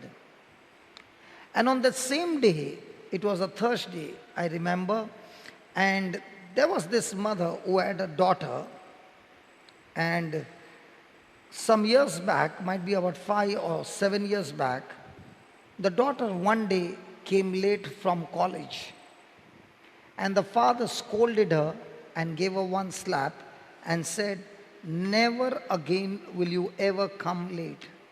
She did not speak a word. But from that day on, for 7 years, she never ever stepped a feet out of the door. So that means she did not go to college.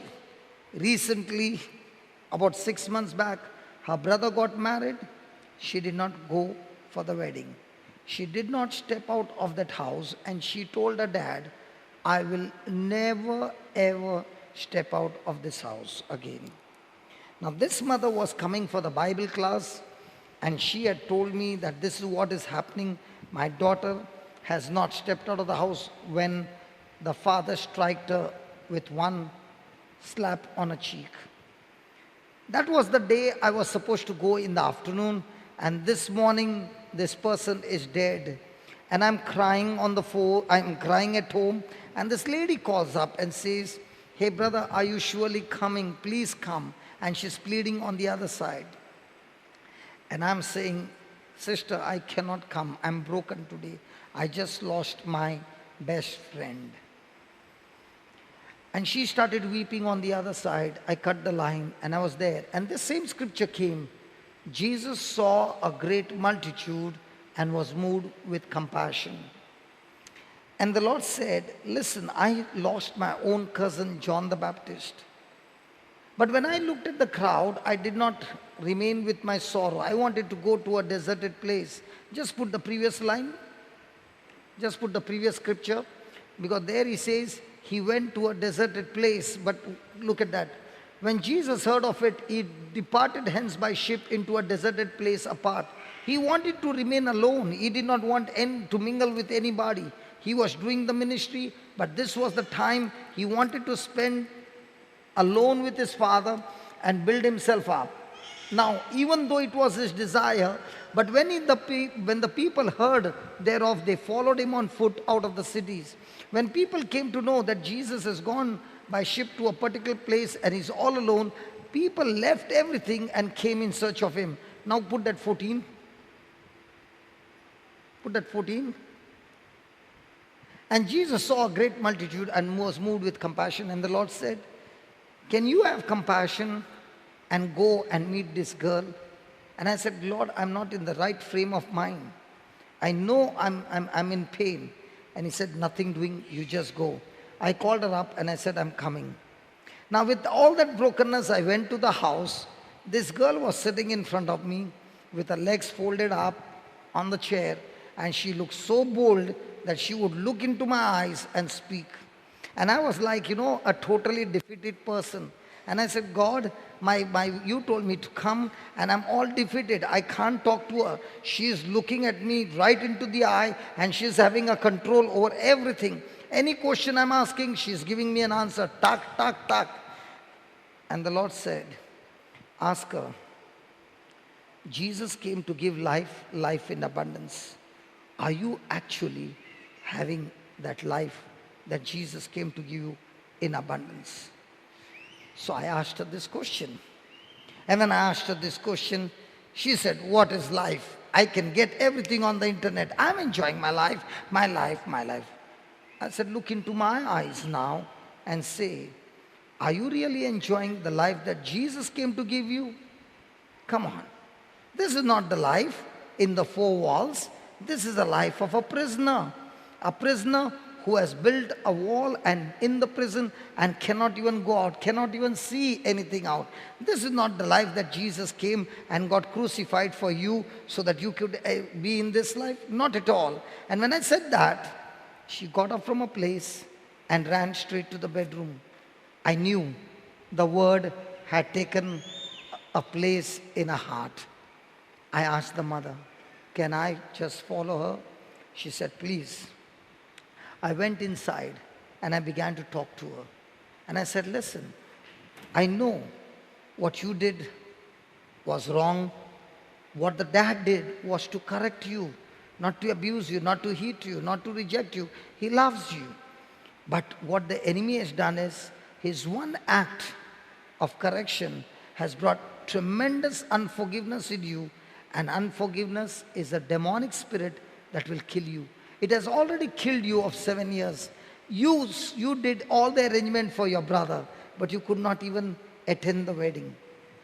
Deep within, you wanted to be there, but the enemy has put so much of stubbornness in you that you could not come out. And I began to say, and I said, you know what? I lost my friend today. Today your dad is there, your mom is there. Tomorrow they will be gone. My friend was healthy yesterday, and today is gone. You never know. Your dad will be there today, tomorrow is gone. You will be there today, tomorrow you're gone. But one thing is sure. When you have got this unforgiveness, Jesus says, even your Father in heaven will not forgive you. And for this unforgiveness, you will be going to hell. Come on, it's time. God has sent me. Come on, give me your hand and let's pray together. And the Lord will heal you. And we began to pray. I finished my prayer and I left. Nothing happened. Absolutely nothing happened. She said a prayer and it looked in the natural, nothing happened. That night the father came. No difference, the same. Early in the morning at 5 o'clock, she went and woke her father and asked him, can you take me to church? Can you take me to church? The father began to cry and he said, anything for you, baby. He went and got the bike, he brought it, she sat on the bike. This is what the mother said. She hardly reached the compound of the church. She is a very strong girl. Even before the bike could stop, she jumped out of the bike, ran inside the church, straight to the altar, and kneeling down, gave her heart to Jesus with weeping. By the time the father parked the bike and came in, she was all filled with tears. She hugged her dad and said, Dad, please forgive me. And the relationship was restored. My friend, whenever you go through pain and you are broken and you are moved with compassion, when you are broken, you can understand the other person's brokenness. You will never condemn that person. You will never judge that person. You will be only looking out that just as God, I am broken, this person also is broken. You know, in my life, this happened in August. I was broken and I was very much broken, totally depressed through a situation. And there were 3 brothers in Dubai who saw me in that situation, and they decided, if this person is not going to, I was not going out of the house, I was just locked up inside. So they decided, come on, let's put on the WhatsApp message, anybody who is sick, we'll bring them home. And they began to bring people home. And the more and more people came in the evening after work, they got healed. And there was this lady who had come. And the Lord said, because of your brokenness, I will show you some things that you have never done it before. And I said, what's that? I will teach you to make the hand grow. And I said, God, a hand growing? He said, yes, check the hand. And it was more than a 1.5 inch short. And I told Brother Pascal, come on, bring the camera, bring everything. God has promised me that He is going to show us how the hand will grow. And right before eyes, within 2 minutes, the hand began to grow. And now it's become such a common aspect in the ministry. We saw over here more than 20 people's hand growing. It became absolutely common. And the other day, the last week, a person from Ireland, Brother Amari, he called me and he said, there was this lady from Ireland whose leg was short by 2 inches, brother. She has been on a treatment for so many years. And when somebody told me this is what it is, I told her, come back, come to my house and let's pray. And we began to pray, and right before eyes, the leg grew by 2 inches. Now, what did God do? He began to teach us how we can destroy the kingdom of darkness in the time of pain. I'll tell you, the September month, I was not having the strength to go and preach. I remember Brother Pascal saying, you know what was his words? Brother, if the chief cook doesn't come, that does not mean the restaurant will close down. An assistant cook will take over the kitchen and still serve. Yes, the quality of the food might differ, but the food will be surely served to the people. So whether you come to preach or you don't come to preach, I will be standing there and I will preach. And then he looked into my eyes and said, if at that very moment you are at home and you make up your mind that let me go in, and you see me preaching over there, don't even stop for a moment. Just walk on top and take over. You are the chief cook. You have to come on the platform. If you're not coming, the restaurant works. But if you're coming, you take over. And that morning at around 11 o'clock, I said, hey brother, I'm coming. And if you see that September month with that brokenness, when I started to make the opening prayer, I'm all with tears, broken. And I'm saying, God, I don't know what to do. I don't know what to pray. My confidence is all gone. I'm trusting you. I'm depending on you. And that day, we saw massive anointing. The hall was filled with people. There was no place inside the hall. People were still standing outside. We saw that day 10, 11 hands grow up like anything. In Sharjah, there were massive healings. Why? When you are broken and the devil has attacked you, do not fight evil with evil. Overcome evil with good. Go out and search out for people who are broken. Go out and destroy the work of the devil. Hey, Brother Donald, love you, brother, for the poor that you started the food bank.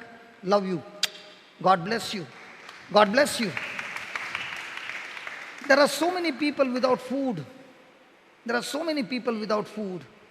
And this brother has decided to start a food bank, and people are coming and giving him the food. And people, how many kgs do you get every month, every day? Donald, how much of food do you get every day? Huh? 80 to 100 people you are able to feed every day? Come on, that's a big blessing. Hallelujah. Now what is this? Now what is this? This is how you destroy the kingdom of darkness. Look out for ways how you can be a blessing in the lives of others. Don't wait and keep on fighting on a conflict with that person. Leave that person, pray for that person, do good to that person, and go and do what God has called you. Do not get distracted.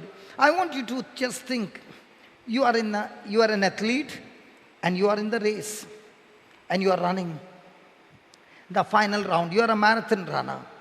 Okay, the final round, and you are leading. And there from the audience, everybody's talking, donkey, monkey, crook, all that they are shouting. How many of you who are an athlete would stop and fight with those people or focus on the race that is set before you? Come on.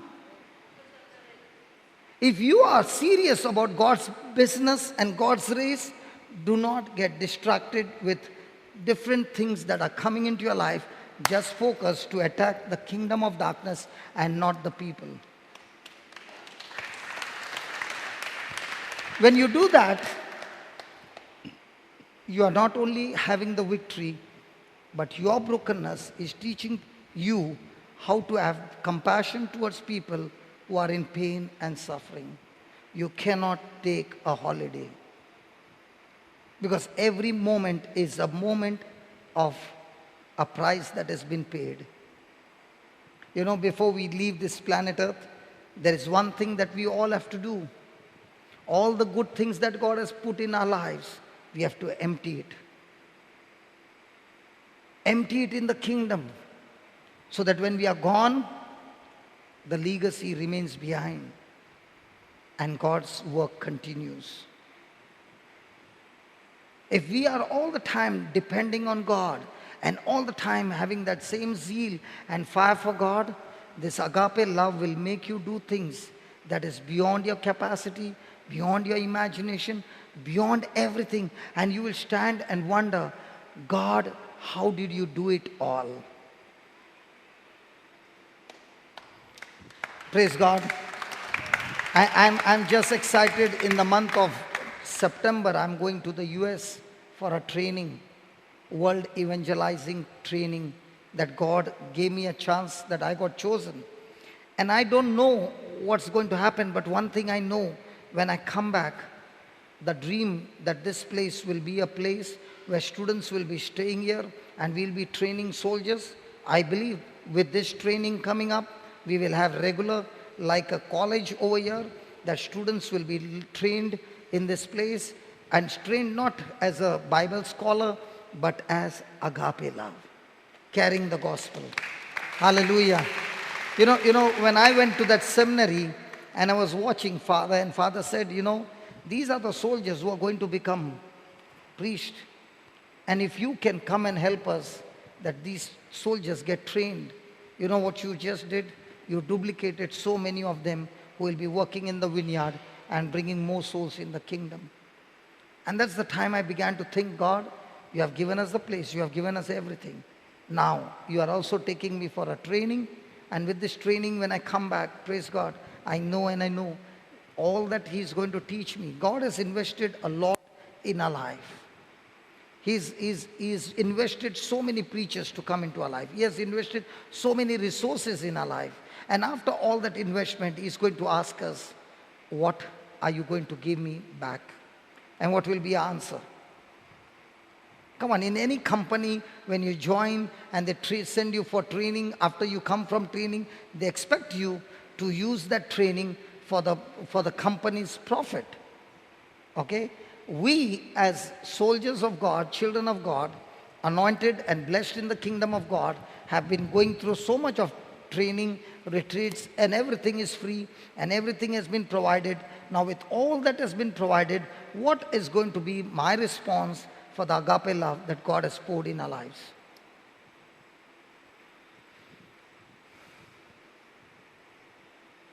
Praise God. Hallelujah. Thank you, Jesus. Praise you, Jesus. You know, this time when I went to Dubai, a person came and he was weeping and weeping and weeping. And he said, brother, I want to tell you, hey, Linton, I need your help. Okay, listen to this testimony. I need your help. Okay. He said, I started with 175 KD in Kuwait. 175 would be around 35,000 rupees. Okay. And I was working there as a helper. I'm only done 10 standard. And then you would come to Kuwait. I began to listen to the word. And then listening to the word, they sent me to Dubai. And I told them, I don't want to go to Dubai, I don't want to go to Dubai, and they sent me here. And when they sent me here, they increased my salary a little bit. I began to listen to the CD day and night, day and night, day and night, and I began to apply them in my life. In no time, I got promotion after promotion, promotion after promotion, promotion after promotion, and today I am a manager who is 10th standard metric, but taking interviews of people who are postgraduates, and I have under me 86 restaurants.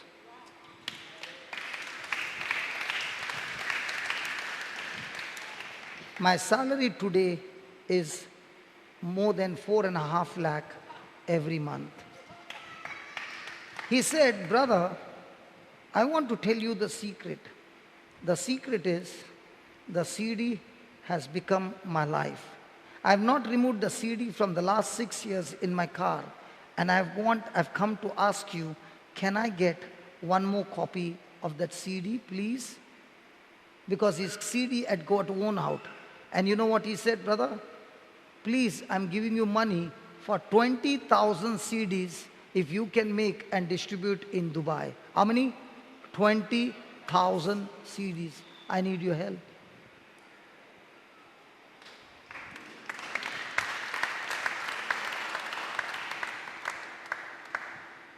One person,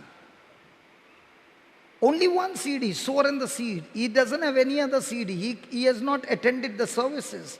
But every day, day and night, from morning when he goes to work, every time he's going from this restaurant to that restaurant, everywhere the CD is on. He says, whoever sits in my car, by default, has to listen to the CD. There's no other option. And that's why on the sower and the seed, you will not get the preacher's name. Do you know? All the CDs, there is no preacher's name. Do you know why? Because I never preached it. The Holy Spirit preached it. It is His teaching, not mine. Hallelujah.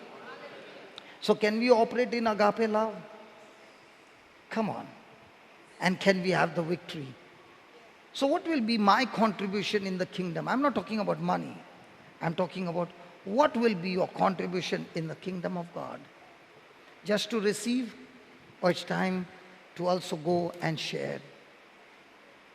And the more and more you have an attitude of sharing whatever God has blessed you with others, the more you experience Jesus working in your life.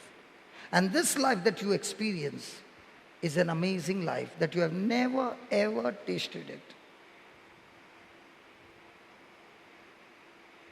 And to experience this life, He has poured agape love in each one. If you want to calculate, just calculate in the whole day. I've got 24 hours. How many hours was I in human love? How many hours was I in agape love? How much was I praying to God for my benefit? How much was I praying to God, asking Him to change my life into agape love so that my agape love life can be useful in the kingdom of God? The mathematics is so simple. And when a person operates in this kind of mathematics, now the person can clearly say, I have that life in abundance, where my life becomes a blessing to others, where lives of others are being changed. He's not going to ask you when you reach into heaven, how much did you earn? You know what's going to ask you? How much did you win souls for my kingdom?